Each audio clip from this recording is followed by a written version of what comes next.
అలాగే గురువుగారు, సింహరాశి వారికి ఈ వారం ఎలా ఉందంటారు? సింహరాశి వారికి 3 గ్రహాలు దివ్యంగా యోగిస్తున్నాయమ్మా.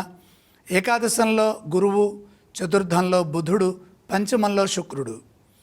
అద్భుతమైన వ్యాపార లాభాలుంటాయి. సమయానుకూలంగా నిర్ణయాలు తీసుకుంటూ కాలాన్ని సద్వినియోగం చేసుకోవాలి. విశేషమైన బుద్ధి బలంతో ఆలోచించి పనులు మొదలుపెట్టండి. సృజనాత్మకతతో వ్యవహరించడం ద్వారా సత్ఫలితాలు వస్తాయి. ఆదాయ మార్గాలు పెరుగుతాయి. పెట్టుబడులు విశేషమైన లాభాన్ని ఇస్తాయి.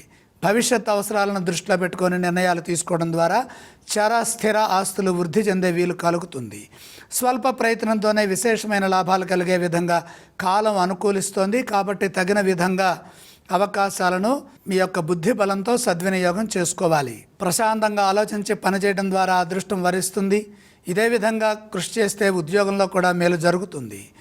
ఉద్యోగంలో వ్యతిరేకత కలగకుండా ఉండటం కోసం దైవ ధ్యానం తప్పనిసరిగా చేసుకోవాలి.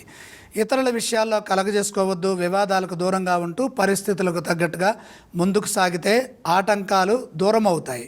వారం మధ్య భాగంలో మేలు జరుగుతుంది. అలాగే ఈ రాశి వారు ఏ స్తోత్రం పఠిస్తే బాగుంటుంది?